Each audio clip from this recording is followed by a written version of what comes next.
तो उनकी शब-ए विसाल 27 रमज़ान मुबारक बताते हैं, लेकिन बाज़ लोग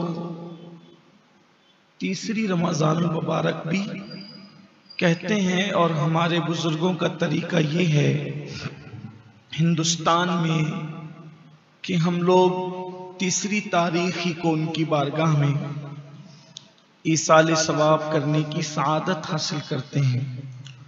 थोड़ी देर उनकी बारगाह में कुछ मारूज़ात पेश कर लिए जाएं, इसलिए कि जब सैयदा फातिमतुज़ ज़हरा को हम देखते हैं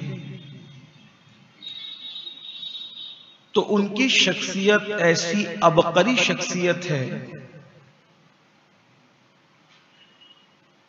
कि हुजूर की औलाद में भी उन जैसा कोई नहीं।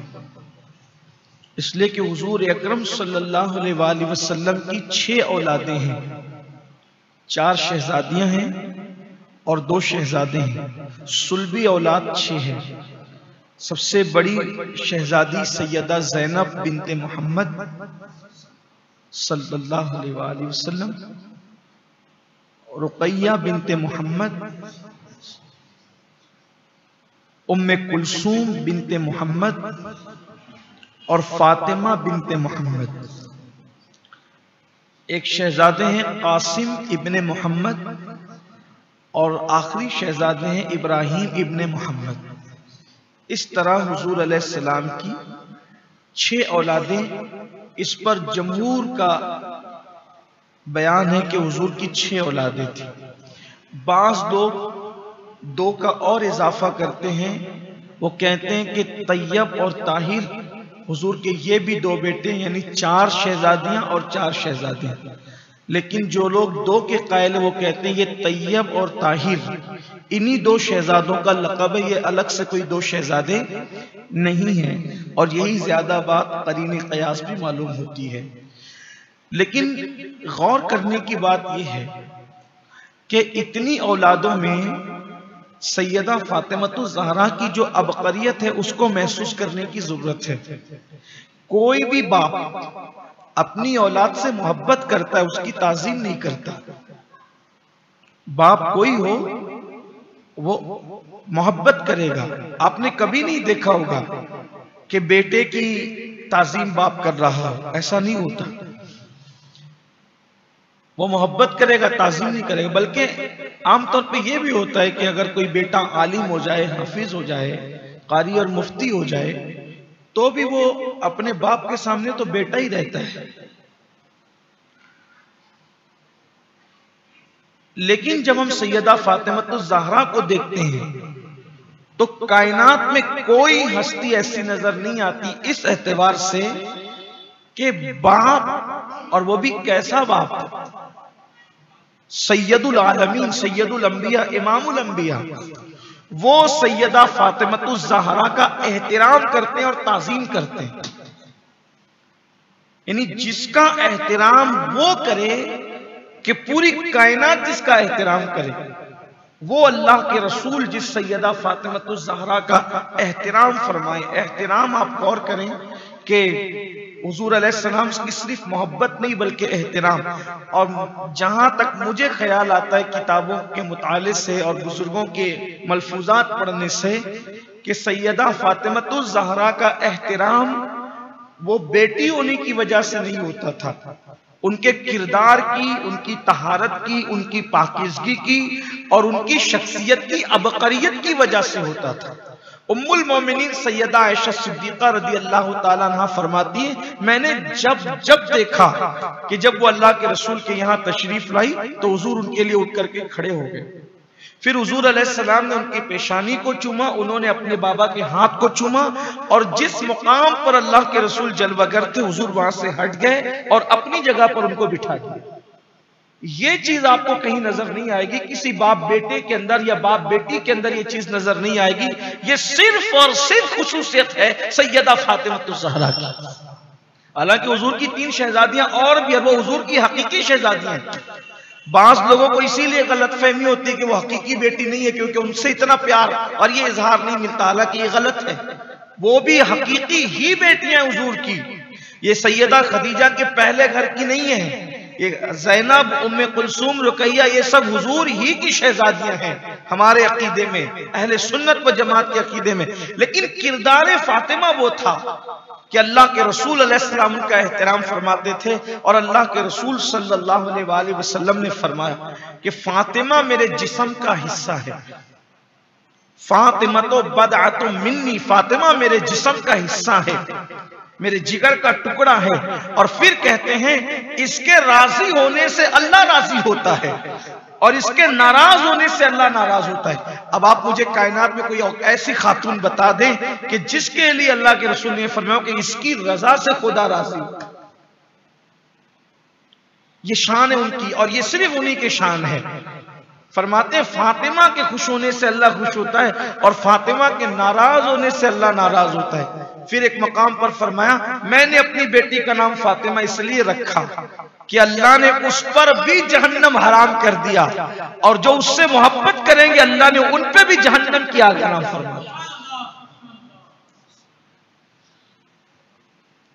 सिहाह सित्ता में और तकरीबन हदीस की तमाम किताबों में एक हदीस कसरत से मौजूद है, जिसका पूरा खुलासा आपके सामने पेश करता हूं। उम्मुल मोमिनीन सैयदा आयशा सिद्दीक़ा रज़ी अल्लाह ताला अन्हा फरमाती हैं कि हुजूर अलैहिस्सलाम का मरज़ विसाल था, और मरज़ विसाल में अल्लाह के रसूल सल्लल्लाहु अलैहि वसल्लम की तमाम अज़वाज हाजिर थी। हुजूर की कमोबेश 11 पाक अज़वाज थी, लेकिन एक वक्त में 11 के 11 जमा कभी नहीं हुई, बल्कि एक वक्त में जो जमा हुई वो 9 थी। तो सब के सब हुजूर अलैहिस्सलाम की बारगाह में हाजिर थी, क्योंकि हुजूर अलैहिस्सलाम के विसाल के अय्याम चल रहे थे, हुजूर की तबीयत की हलालत बड़ी हुई थी। तो सैयदा आयशा सिद्दीक़ा फरमाती हैं कि मैंने देखा कि वो तशरीफ लाई, और हदीस में मुझे सैयदा फातिमातुज़ ज़हरा की सीरत में जितनी कसरत के साथ ये रिवायत मिली, इसके अलावा कोई और रिवायत इतनी कसरत के साथ हर किताब में नहीं मिली। वो फरमाती हैं अम्मा आयशा सिद्दीक़ा कि जब वो तशरीफ लाई हुजूर के हुजरे में, तो उनके चलने का चाल ढाल हू बहू मुस्तफ़ा जान रहमत की तरह थी। मैंने इतना रसूलुल्लाह से मुशाबे चलने में बोलने में किसी को नहीं देखा। एक और दूसरी हदीस है, इसमें नहीं है, कि वो सखावत भी हुजूर की तरह करती थी, उनका उठना बैठना भी हुजूर की तरह था, और चेहरा भी हू बहू मुस्तफ़ा जान रहमत की तरह। ये उनकी शान थी। उन्होंने हंस दी। अम्मा आयशा फरमाती हैं कि इतना करीब मैंने खुशी और गमी को कभी नहीं देखा। ये कोई इंसान अगर गमगीन हो तो इतनी जल्दी खुश नहीं होता, और खुश हो तो इतनी जल्दी गमगीन नहीं। इतनी करीब मैंने किसी की खुशी और गमी को नहीं देखा। मैंने उनसे पूछा फातिमा बताओ अल्लाह के रसूल ने तुमसे क्या कहा? तो आपने फरमाया ये मेरे बाबा का, मेरे रसूल का राज है जो मैं किसी से नहीं कह सकती, और मैं ये सरगोशी को किसी से बयान नहीं करूंगी। क्योंकि हुजूर अलैहिस्सलाम को अगर ये बात ओपन करनी रहती तो बाहर का तो कोई था नहीं, सिर्फ बीबियां मौजूद थी और शहजादी मौजूद थी। अगर ये बात सबको बताना मकसूद थी तो बात घर में हो रही थी, ओपनली हो जाती। लेकिन कान में कहने का मकसद ये है कि अल्लाह के रसूल इस बात को सेगए राज में रखना चाहते हैं। इसीलिए तो देखो ये हुजूर के मिजाज को समझने वाली खातून शहजादी है, लेकिन बाप का एहतराम भी कितना, बाबा की ताजीम भी कितनी है। तो कहा कि मैं मेरे बाबा का राज, जिसको उन्होंने बतौर राज, कान में तो राज की बात कही जाती, मैं किसी से नहीं कहूंगी। अब कुछ दिनों में ही हुजूर का विसाल हो गया। विसाल के बाद फिर मेरी मुलाकात सैयदा फातिमा से हुई, तो मैंने कहा कि मेरा जो हक है आप पर, कि आपकी अम्मी हूं, उस हक का वास्ता बताओ हुजूर ने क्या कहा था। तब आपने फरमाया कि अब बताने में कोई हर्ज नहीं है, क्योंकि वो राज तो अफशा हो ही चुका है। तो का मतलब क्या? का जब मैं पहली मर्तबा हुजूर ने मेरी तरफ झुककर मुझसे सरगोशी फरमाई थी तो उस वक्त अल्लाह के रसूल ने फरमाया था, ऐ मेरी बेटी, हर साल माह रमजान शरीफ में जिब्रील आते थे और मेरे साथ कुरान का दौर करते थे और वो एक ही होता था, लेकिन इस मर्तबा जिब्रील ने मेरे साथ 2 खत्म किया है और अब मेरा जाने का वक्त आ गया है, सो मैं ज्यादा दिन तक अब इस दुनिया में नहीं रहूंगा, अब मैं इस दुनिया से चला जाऊंगा। ये तो हदीस सब किताबों में है। अब कुछ किताबों में जो कमी बेशी है वो भी बयान कर दूं। आका ने अपनी शहजादी से फरमाया कि हजरत जो पहला पैगंबर होता है उस पहले पैगंबर से उसका दौर निस्फ होता है, उम्र का दौर। तो चूंकि मुझसे पहले जो पैगंबर थे ईसा, वो 40 साल से कुछ ऊपर तुम्हारे दरमियान रहे दुनिया में, यानी ऐलान नबूवत के बाद, क्योंकि वो तो पैदा होते ही उन्होंने नबूवत का ऐलान कर दिया था, तो 40 साल कुछ कमोबेश वो रहे। लेकिन अब हुजूर के ऐलान नबूवत को 20 साल से कुछ ऊपर का अरसा बीत गया था, तो ये आधा हो गया। तो फरमाया कि अब आधा, उनसे आधा तो मेरा दौर हो गया, क्योंकि हुजूर अलैहिस्सलाम नबूवत के ऐलान के बाद सिर्फ 23 साल तक जाहिरी तौर पर दुनिया में मौजूद रहे। तो फरमाया कि उनसे आधा हो गया, इसलिए अब मैं दुनिया में नहीं रहूंगा। तो बाबा की जुदाई के तसव्वुर से वो रो पड़ी।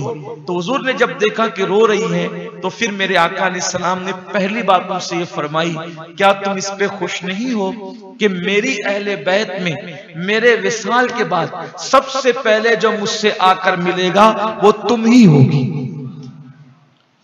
तो कहा मैं हंस पड़ी। और दूसरी बात ये भी फरमाई, कहता हूं तुम इस पे खुश नहीं हो कि तुम जन्नती औरतों की सरदार हो, तुम औरतों की सरदार हो या जन्नती औरतों की सरदार हो? तो मैंने अर्ज किया सरदार तो मरियम भी थी, सरदार तो मरियम भी थी। तो फिर मुझसे कहा कि मरियम अपने दौर की औरतों की सरदार है और तुम हर दौर की औरतों की सरदार। तो कहा मैं इसमें भी खुश हो गई। फिर एक रिवायत और है इस पर, तो फरमाया क्या क्या तुम इस पे खुश नहीं हो कि तुम्हारी जितनी औलाद है अल्लाह ने तुम्हारी औलाद को सब पर अफजलियत अता फरमाई, यानी कि जितनों की औलादें हैं तो तुम्हारी औलाद को अल्लाह ताला ने सब पर जो है वो फजीलत दी। इस एतबार से इसीलिए आप देखें कि दुनिया में हर दौर में जो सैयदा फातिमतुज़ ज़हरा की औलाद सादात, हर जमाने में उनका एहतराम और उनकी ताजीम की गई। तो कहा कि मैं इस पर मुस्कुरा पड़ी। फिर एक हदीस पाक में आता है कि सैयदा फातिमतुज़ ज़हरा रदी अल्लाह तबारक व तआला अन्हा के हवाले से मेरे आका सल्लल्लाहु अलैहि वसल्लम ने फरमाया कि मैं अली, हसन, हुसैन और फातिमा हम पांचों जन्नत के एक ही दर्जे में रहेंगे, एक ही जगह रहेंगे। तो सैयदा बोल पड़ी बाबा हम तो एक साथ रहेंगे, जो लोग हमसे मोहब्बत करेंगे वो कहाँ रहेंगे? तो आका ने फरमाया बेटी जहां हम रहेंगे हमसे मोहब्बत करने वाले भी जन्नत के उसी हिस्से में रहेंगे। फिर मेरे आका अलैहिस्सलात व तस्लीम ने एक मकाम पर फरमाया कि मैं अली, फातिमा, हसन, हुसैन सबसे पहले जन्नत में जाएंगे, हम सबसे पहले जन्नत में जाएंगे। तो मौला अली ने अर्ज़ की या रसूल अल्लाह हम सबसे पहले जन्नत में जाएंगे तो जो हमसे मोहब्बत करने वाले वो कब आएंगे? फिर वो हमारे पीछे पीछे आएंगे। ये मोहब्बत का सिला है। एक हदीस पढ़ देता हूं, बल्कि 2 हदीस और अपनी बात खत्म करता हूं। अल्लाह के रसूल अलैहिस्सलातु व तस्लीम की ये शहजादी ने बड़े दुख उठाए, बहुत तकलीफें उठाई। इतने बड़े बाप की, इतने बड़े वालिद की बेटी थी। मौलाए कायनात कहते हैं किसी ने कहा कि आप बताएं फातिमा कैसी थी? तो आपने फरमाया वो तो अली की बीवी थी, मोहम्मद रसूलुल्लाह की बेटी थी, हसनैन की माँ थी, लेकिन चक्की चलाती थी, आटा गूंथती थी और घर का खाना पकाती थी। घर के काम में इतनी मसरूफ जिंदगी उसने मेहनत करके गुजारा कि जब वो चूल्हा फूंकती थी तो गर्द गुबार उनके कपड़े में अट जाते थे। और मशकीज़ा उठाते उठाते पुश्त पर निशान पड़ गए थे और चक्की चलाते चलाते हाथों में छाले पड़ गए। 2-2 महीने होते थे, घर में चूल्हा नहीं जलता था, लेकिन कभी उन्होंने शिकायत नहीं की कि घर में चूल्हा नहीं जला। मौलाए कायनात फरमाते, एक दिन मैं घर में आया तो मैंने देखा कि कुछ परेशान सी। मैंने पूछा कि कुछ परेशान सी दिखती हो? कहाँ, कोई बात नहीं। कहा बताओ। तो नजरअंदाज किया। तो फिर फरमाया कि अगर शौहर को नहीं बताओगी तो बात किसको बताओगी? अल्लाह करे मेरी आवाज खवातीन तक भी पहुंचे। मैं तो सिर्फ लोगों से यही कहता हूं कि कायनात के अंदर सिर्फ इस एक खातून की जिंदगी अगर सही तौर पे पेश हो जाए तो पूरी कायनात की औरतों को संवरने के लिए सिर्फ उनकी जिंदगी काफी है। सब्र और रजा का जो पैकर थी ये खातून, हुस्न अखलाक, किरदार, इबादत, मामलात, कोई नजर नहीं आता, कोई नजर नहीं आता। अल्लाह ने क्या शान दी थी, क्या शान दी थी। नसब इतना बड़ा था कि कोई उस नसब की बराबरी नहीं कर सकता। सैयदुल आलमीन की बेटी हैं, उनकी अम्मी खदीजतुल कुबरा वो खातून है कि जिनके लिए अर्श से सलाम आता है, जिनके शौहर सैयदुल अरब हैं। अल्लाह के रसूल फरमाते अली सैयदुल अरब हैं। एक दिन अम्मा आयशा मौजूद थी, फरमाया कि सैयदुल अरब आ रहा है, सैयदुल अरब आ रहा है। मौला अली के लिए कहा तो अम्मा आयशा ने कहा हुजूर आप सैयदुल अरब नहीं। तो आका ने फरमाया मैं तो सैयदुल आलमीन हूं, मैं तो सैयदुल आलमीन का सरदार हूं, मैं ये अरब का सरदार अली आ रहा। तो बाबा आलमीन के सरदार, शौहर सरदार अरब। और फिर ये भी फरमाया, मेरे आका फरमाते ये दुनिया का भी सरदार है और आखिरत का भी सरदार। और फिर उसके बाद बेटे जन्नती जवानों के सरदार, पोते ज़ैनुल आबिदीन आबिदों के सरदार, पूरा खानदान सियादत का खानदान।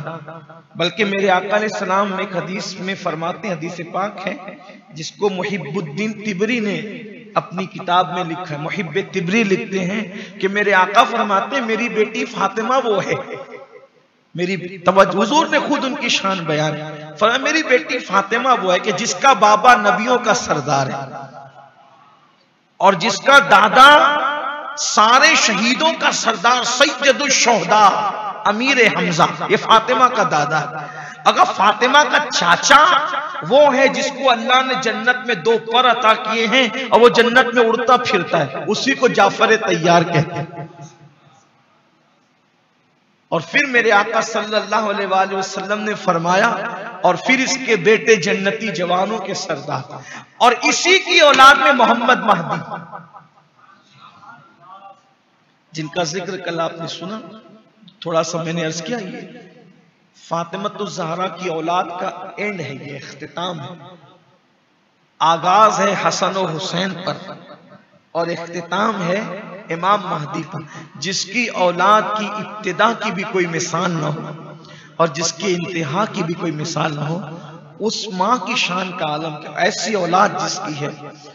तो मौलाए कायनात ने फरमाया कि कुछ गमगीन सी थी, चेहरे पे कुछ आसार मलूल होने के थे, कुछ मलूलपन था चेहरे पे। मैंने पूछा क्या बात है, तो नजरअंदाज किया। तो मैंने कहा कहो, मुझसे न कहोगी तो किससे कहोगी? कहने लगी कि कई दिन हो गए घर में चूल्हा नहीं जला और घर में खाने को कुछ है नहीं। तो मौलाए कायनात फरमाते हैं पहले बता दिया होता, अगर तुम मुझे पहले बता देती तो मैं इंतजाम करता, कुछ तलाश करता कुछ।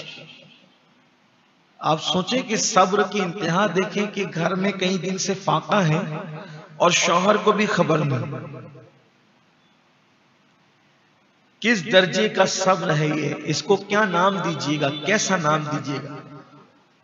वो फरमाती है कि मौलाए कायनात ने फरमाया कि मुझे पहले बताते खैर अब बताया है तो थोड़ा इंतजार करो, मैं कुछ इंतजाम करता हूं। मौलाए कायनात एक यहूदी के पास जाते हैं और उससे कहते हैं कि 1 दीनार कर्जा दो, 1 दीनार कर्जा दो। वो 1 दीनार कर्जा देता है और मौलाए कायनात उस दीनार को लेकर सोचते हैं कि अब मैं फातिमा के लिए क्या खरीदूं। दीनार सोने के सिक्के को कहते हैं, कीमती होता था। दिरहम चांदी का सिक्का और दीनार सोने का सिक्का। अब ख्याल कर रहे हैं कि कौन सी अच्छी चीज ले जाकर के दूं तो खिलाऊं।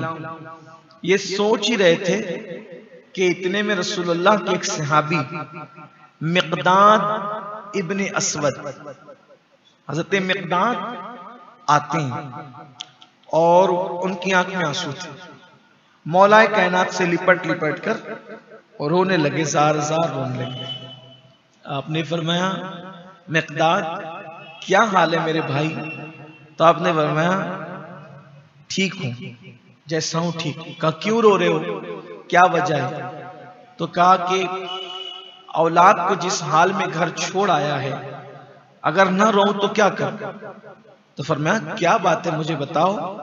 तो कहा कि घर में फाका कशी है, कई दिन से बच्चे इतना रो रहे थे कि मुझसे बर्दाश्त नहीं हुआ कि मैं बच्चों का रोना देख सकूं, इसलिए मैं बाहर निकला। और जब बाहर निकला तो तुम दिख गए। तो चूंकि कोई अपना दिखता है दुख में तो बर्दाश्त नहीं होता, इसलिए लिपट लिपट कर रो लिया। मुझे ऐसा लगता है अली मेरे बच्चे जिंदा नहीं रहेंगे, शायद वो भूख से मर जाएंगे, क्योंकि उनकी आओ बुका मुझसे देखी ना गई। मौलाए कायनात ने उस सोने के सिक्के को, दीनार को देखा और देखकर फरमाया ये लो, ये पैसे लो और ले जाओ अपने बच्चों को खिलाओ पिलाओ। गाली तुम इतनी धूप में क्या कर रहे हो? फरमाया ले जाओ अपने बच्चों को खिलाओ। कहा नहीं लेकिन बताओ तो तुम इस धूप में इस वक्त कर क्या रहे हो? और फरमाया फातिमा ने कहा कि कई दिन से घर में फाका कशी है, मुझे तो बताया भी न था, लेकिन आज पूछने पे बताया तो मैंने एक यहूदी से ये बतौर एक कर्ज लिया था कि कुछ ले जाऊंगा और फातिमा जो कई दिन की भूखी है उनको खिलाऊंगा, लेकिन चूंकि तुम्हारे बच्चे ज्यादा भूखे हैं इस वजह से अली को ये पसंद नहीं कि रसूलुल्लाह के सहाबी के बच्चे मौत के करीब पहुंच जाए और मैं कोई अच्छी ग़िज़ा ले जाकर शहजादी कौनैन को खिलाऊं। ले जाओ हम देख लेंगे। मिक़दाद वो सोने का सिक्का लेकर के चल पड़े। मौलाए कायनात अब सोच में पड़ गए कि क्या करूं। मैं तो घर से कह करके निकला था कि मैं इंतजाम करके आता हूं, अब तो जो कर्जा लिया था वो भी दे दिया। देखो ये वो लोग थे, दीन और दीनदारी ये है। मैं समझता हूं कि आज कोई कितनी बड़ी दाढ़ी वाला, खूबसूरत टोपी वाला, अच्छी अच्छी बातें करने वाला आप देखेंगे, इन सब की बात नहीं करता। हर आदमी सोचेगा कि मैं हड़प करूं सब कुछ, और ये वो लोग हैं। इन हालात में अगर मौलाए कायनात उस वक्त मिक़दाद को कुछ ना भी देते तो क्या पकड़ थी उनकी, क्या मामला था। लेकिन जिनके रुतबे हैं सिवा, उनको सिवा मुश्किल है। खुद की बीवी का ये हाल है कि कई दिन की फाक़िज़ है और अब बर्दाश्त नहीं हुआ तो चेहरे पे मलूल होने के आसार है, मलूल पने चेहरे पर, अब सुर्दगी है और कह के निकले के इंतजाम करने जा रहा हूं और कर्जा लिया, एक यहूदी से कर्जा लिया और कर्जा लेकर के कुछ खरीदने से पहले ये मामला हो गया, दे दिया। सोचा अब क्या करूं। तो ज़ोहर का वक्त करीब था, मस्जिद में चले गए। मस्जिद में गए, ज़ोहर पड़ी, बैठे ही रहे, हिम्मत नहीं हुई निकलने की। असर पड़ी, फिर हिम्मत नहीं हुई घर जाने की। हालांकि मस्जिद से बिल्कुल हुजरा लगा हुआ, तभी भी लगा हुआ है। मगरिब का वक्त आया, हुजूर ने मगरिब की नमाज पढ़ी और मगरिब की नमाज पढ़ के अपने पैर से मौला अली के पैर पे मारा और इशारा किया बाहर निकलो। मगरिब की नमाज पढ़ने के बाद सरकार ने पैर से थोड़ी सी हल्की सी वो देते हैं, इशारा करते हैं। मौलाए कायनात ने देखा तो बाहर चल। जब मौलाए कायनात पीछे पीछे बाहर निकले और फरमाया कि घर में क्या पका है। गायबदा नबी फरमाते घर में क्या पका है।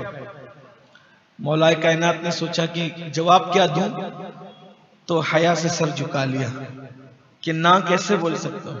हया से सर झुका लिया और सरकार ने कहा कि मेरा दिल ये चाहता है कि आज मैं तुम लोगों के घर चल के खाना खाऊं। अगर हाँ कहोगे तो चलूंगा, और अगर ना कहोगे तो नहीं आऊंगा। और मौलाए कायनात का इम्तिहान, घर का हाल ये है और कौनैन का वाली कह रहा है कि मेरा दिल चाह रहा है कि मैं तुम्हारे घर चल के आज खाना खाऊं। क्या कहें? और क्या कह रहे हैं? अगर हाँ कहोगे तो चलूंगा और ना कहोगे तो मैं अपने घर चला जाऊं। तो मौलाए कायनात ने इसकी हुजूर, जिसके घर आप तशरीफ लाए उसके तो नसीबे जागे, ना क्यों कहें, चलिए आपकी दावत खाना खाइए चल करके। तो अब इसकी रिवायत मौलाए कायनात खुद करते हैं कि जब मैं रसूलुल्लाह को अपने घर ले गया तो फातिमा उस मुकाम में थी जहां वो नमाज अदा कर, नमाजगाह थी और नमाज की जगह पर थी, नमाज सजदे में थी। रसूलुल्लाह ने सलाम किया तो सजदे सर उठाया तो मेरी नजर अचानक उनके पीठ के पीछे एक कटोरा रखा हुआ था, उस पर पड़ी तो उसमें से धुआं निकल रहा था। कटोरा भी खूबसूरत था और जब धुएं पे तवज्जो दी तो उससे खुशबू भी बड़ी खूबसूरत थी। तो जल्दी से उठी, हाथ चूमी बाबा के और दुआएं ली और सरकार की तरफ इशारा करके मैंने कहा कि हुजूर आए हैं, आज हुजूर की दावत है। तो वो खाना उठा करके पेश किया। तो मौलाए कायनात कहते मैंने पूछा कि मैं तो इंतजाम करने गया था, ये आया कहां से? तो मुस्कुराती हैं और आंख में आंसू आ जाते हैं। सरकार फरमाते वो जो मिकदाद को जो एक सोने का सिक्का दिया ना तूने, दीनार, तो वो जाए कैसे होगा? तो अल्लाह तबारक व तआला ने ये जन्नत का खाना तेरे घर भेजा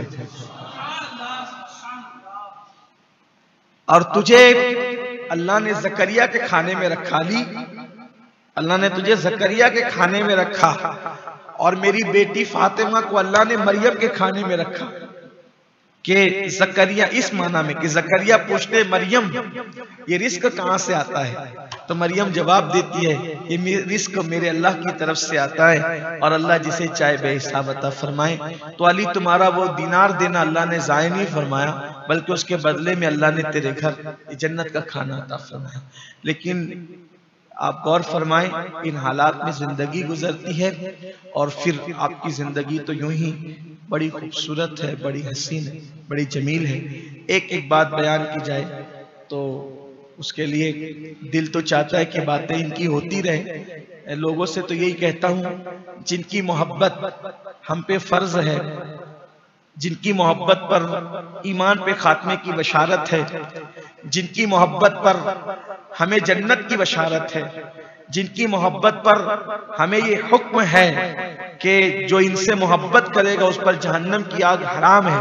बल्कि आपको बताऊं एक हदीस याद आ रही है मुझे कि जब जन्नती जन्नत में चले जाएंगे और जहन्नमी जहन्नम में चले जाएंगे तो जन्नत में एक नूर चमकेगा, जन्नत में एक नूर चमकेगा, एक रोशनी चमकेगी। तो अहले जन्नत ऐसे अचानक नहीं, आदमी नॉर्मल बैठा होता है, अचानक कोई रोशनी चमकती है सब चौंक करके उधर रोशनी की तरफ देखते हैं। तो ऐसे जन्नत में एक रोशनी और एक नूर चमकेगा तो सारे जन्नती उधर देखेंगे और वो क्या कहेंगे, क्या अल्लाह ने तजल्ली की? यानी अल्लाह ने अपने नूर से नकाब उठा दिया। तो फरिश्ते कहेंगे नहीं नहीं नहीं, अल्लाह ने तजल्ली नहीं की, अल्लाह ने अपने जलवों से नकाब नहीं उठाया। अली और फातिमा बैठकर एक दूसरे के साथ मजाक कर रहे हैं, तो अली ने फातिमा के साथ जन्नत में मजाक किया, उससे फातिमा ने हंस दिया, तो उनकी हंसी से जो नूर निकला है और वो ऐसी रोशनी है कि तुमको यूं लग रहा है कि अल्लाह ने तजल्ली की। ये अल्लाह की तजल्ली नहीं है, ये फातिमा की हंसी का नूर है, सैयदा पाक की शान। और जब विसाल का वक्त हुजूर अलैहिस्सलाम ने बशारत दी थी कि सबसे पहले तुम आकर मिलोगी। हुजूर का विसाल रबीउल अव्वल शरीफ में हुआ, रबीउल अव्वल के बाद रबीउल आखिर, जमादिल उला, जमादिल आखिर, रजब, शाबान और रमजान, यानी कि कमोबेश छठा महीना था अल्लाह के रसूल के विसाल को। सैयदा पाक ने जब वो 3 रमजान मुबारक या 27 रमजान मुबारक को आपने विसाल फरमाया। 11 हिजरी थी और कई रिवायतें हैं आपके मुतालिक, लेकिन एक रिवायत ये भी है कि जब आपके विसाल का दिन आया तो मंगल का दिन था, रमजान शरीफ था, मंगल का दिन था। आपने उम्मुल मोमिनीन सैयदा उम्मे सलमा से कहा कि अम्मी जान मुझे पानी रख दे ताकि मैं गुस्ल कर लूं, कि मेरा वक्त आ चुका है, दुनिया से जाने का मेरा वक्त आ चुका है, मैं गुस्ल कर लूं और मेरे लिए नए कपड़े का इंतजाम कर दे। उम्मुल मोमिनीन सैयदा उम्मे सलमा से कहा कि मेरे लिए नए कपड़ों का इंतजाम कर दे। हालांकि आज से पहले कभी किसी से नए कपड़ों का मुतालबा आपने नहीं फरमाया, तो फरमाया कि अम्मी जान नए कपड़ों का इंतजाम कर दें। तो मोटे कपड़े उम्मे सलमा उम्मुल मोमिनीन ने आपके लिए लाए और पानी रखा, आपने गुस्ल किया, बहुत एहतिमाम से गुस्ल किया उस वक्त, और वो कपड़े मोटे पहने और वो मोटे कपड़े पहनकर उसमें खुशबू लगाई और खुशबू लगा करके आप बिस्तर पर लेट गई। कई रिवायतें, उसमें से एक रिवायत, कहीं एक है एक रिवायत, क्योंकि मैं अक्सर लोगों को कहता हूं कि जितनी रिवायतें हैं हम पढ़ देते हैं, हर आदमी अपनी ज़ौक़ के मुताबिक उसको कबूल कर ले। तो खुशबू लगाकर लेट गई इस तरह से कि हाथ, सीधा हाथ जो था वो सर के रुखसार के नीचे था और अपना दूसरा हाथ आपने जैसे सुन्नत है जो सोने का तरीका है वैसे लेट ली, आंखें बंद कर लिया और आंख बंद करते करते फरमाया कि जब मेरा इंतकाल हो जाए तो मैंने गुस्ल भी कर लिया है, कपड़े भी पहन लिए, तो मुझे कोई गुस्ल न दे और ना मेरे कपड़े निकाले, मुझे इसी हालत में दफन कर दें। जीते जी भी मेरे जिस्म को किसी ने नहीं देखा, तो मैं चाहती हूँ कि बाद विसाल भी मुझे कोई ना देखे, इसी हालत में मुझे दफन कर दें। इमाम अब्दुल रऊफ मनावी वगैरह बहुत सारे बुजुर्गों ने ये रिवायत को लिखा है, और भी रिवायतें, गुस्ल की भी रिवायतें मौजूद है, लेकिन एक रिवायत ये भी है। और फिर जब आपका विसाल हुआ तो मौलाए कायनात ने नमाज जनाजा पढ़ाई। आपकी वसीयत ये भी थी कि मेरा जनाजा दिन को मत उठाना, मेरा जनाजा रात को उठाना, ताकि किसी मर्द की नजर मेरे जिस्म पे न पड़े। जीते जी मेरा जिस्म महफूज रहा मर्दों की नजर से, तो बाद विसाल भी मेरा जिस्म महफूज रहे। और फिर आपको मंगल की दिन में आपने विसाल फरमाया और मंगल की रात में आपको जन्नतुल बकी में जो है वो आपकी तदफीन अमल में आई। बिल्कुल आप जैसे बकी में दाखिल होते हैं सीधे हाथ की तरफ वो जो पड़ता है, पहले वहां गुंबद बने हुए थे, अब वो गुंबद शहीद कर दिया गया है, लेकिन कब्रें नजर आती है, तो वहां पर आपकी तदफीन की गई और आपको दफन किया गया रात के वक्त में। एक बात सैयदा फातिमतुज़ ज़हरा की जानिब से बड़ी, बहुत बड़ी उम्मत के लिए बतौर तोहफा है कि जब आप अल्लाह के रसूल अलैहिस्सलाम की बारगाह में एक मर्तबा गईं तो मौलाए कायनात ने फरमाया कि जा करके आपके बाबा से कहना कि वो कोई खादिम या कोई गुलाम या कोई कनीज दे दे ताकि वो आपकी मदद करे। तो वो तशरीफ भी ले गई। तो सरकार ने फरमाया कि अभी सुफ़ा के चबूतरे पे जो बैठते हैं गरीब और फकीर और मुफलिस लोग, तो मैं तो उनका हक अभी देना बाकी है और मैं तुम्हें कैसे दूं। अलबत्ता मैं तुमको उससे बेहतर एक चीज देता हूं कि हर नमाज के बाद 33 मरतबा सुबहान अल्लाह, 33 मरतबा अल्हम्दुलिल्लाह और 34 मरतबा अल्लाह अकबर इसको पढ़ लेना। और एक रिवायत यह है कि जब बिस्तर पे जाओ तो पढ़ना 33 मरतबा सुबहान अल्लाह, 33 मरतबा अल्हम्दुलिल्लाह और 34 मरतबा अल्लाह अकबर। इसलिए इसको तस्बीह फातिमा कहते हैं। मौलाए कायनात फरमाते हैं जिस दिन से रसूलुल्लाह ने फातिमा को ये तस्बीह दी उस दिन से हमने कभी ये तस्बीह नहीं छोड़ी। कैसी भी खुशी आई, कैसा भी गम आया, हालात कैसे भी आए, हमने नहीं छोड़ा। फिर जब ये बात आपने कहा तो एक साहब वहां मौजूद थे, तो उन्होंने कहा कि सिफ़ीन में आप बहुत मसरूफ थे, जंगे सिफ़ीन में आप बहुत मसरूफ थे, तो क्या आपने सिफ़ीन की रात भी इसको नहीं छोड़ा? तो आपने गुस्से में फरमाया, इराक वालों अल्लाह तुम्हें गारत करे कि हाँ सिफ़ीन की रात भी मैंने ये तस्बीह नहीं छोड़ी, सिफ़ीन में भी ये तस्बीह मैंने पढ़ी, यानी इतनी पाबंदी से। तो आज चूंकि सैयदा पाक की शब है, इसलिए मैं आपसे गुजारिश करता हूँ कि अपनी आदत बनाएं कि हर नमाज के बाद इसको पढ़ें। सुबहान अल्लाह 33 मरतबा, अल्हम्दुलिल्लाह 33 मरतबा और 34 मरतबा अल्लाह अकबर। और जब अगर ये 5 वक्ताएं पढ़े तो ज्यादा बेहतर है, लेकिन अगर ना पढ़ सके तो कम से कम बिस्तर पे जाते वक्त इसको जरूर पढ़ें। और जो 5 वक्ता में पढ़ते हैं वो भी बिस्तर पे जाते वक्त पढ़े, क्योंकि खास ये बिस्तर पर जाते वक्त का अमल है। क्योंकि अगर आप, कुछ लोग हैं जो थकन के शिकार होते हैं, थकन के लिए दवाइयां लेते हैं, थकन के लिए टैबलेट लेते हैं, बहुत लोग हैं थकन के लिए फ्रेश रहने के लिए बहुत कुछ लेते हैं। मैं अल्लाह के घर में कह रहा हूं आपसे, अगर आप सोते टाइम इसको पढ़ लेंगे, खुदा की इज्जत की कसम किसी दवा से आप इतने फ्रेश होकर के नहीं उठेंगे जितना इस तस्बीह की बरकत से आप फ्रेश रहेंगे। बहुत इसकी बरकतें, बहुत बरकतें हैं। तो लोग मुझसे भी कहते हैं कि आप थकते नहीं हो, मुझे मेरे घर वाले भी कहते हैं, मेरे दोस्त अहबाब भी कहते हैं आप थकते नहीं हो। जो मेरे साथ सफर करते हैं मैं उनसे यही कहता हूं कि तस्बीह फातिमा ऐसा अमल है कि इसको लोग इख्तियार करके देखें, फिर थकन हो तो कहना इंशाअल्लाह। लेकिन यकीन से एक बात और आपको बताऊं, ये तस्बीह फातिमा ऐसा अमल है कि दिल में जो मुराद लेकर के आप पढ़ेंगे वो मुराद भी इससे पूरी हो। हुजूर अलैहिस्सलाम ने बात की, याद रखिए जो बात हुजूर अलैहिस्सलाम ने अपने घर वालों को बताई, भाई सारी बातें तो सबको बताई, लेकिन कुछ बातें हुजूर ने सिर्फ अपनी अहले बैत को बताई है। कुछ बातें ऐसी है, जैसे मिसाल के तौर पे एक बात आपको बता दूं और वो खास है, क्योंकि हुजूर अलैहिस्सलाम पे जब आयत नाजिल हुई ना, इन्नमा युरीदुल्लाहु लियुज़हिबा अन्कुमुर रिज्स अहलल बैत व युतहिरकुम तत्हीरा, ये आयत हज़रत अबू सईद खुदरी से पूछा गया कि ये किन के लिए नाजिल हुई, तो आपने बताया वो 5 लोगों के लिए, अल्लाह के रसूल, फातिमतुज़ ज़हरा, अली मुर्तज़ा, हसन और हुसैन।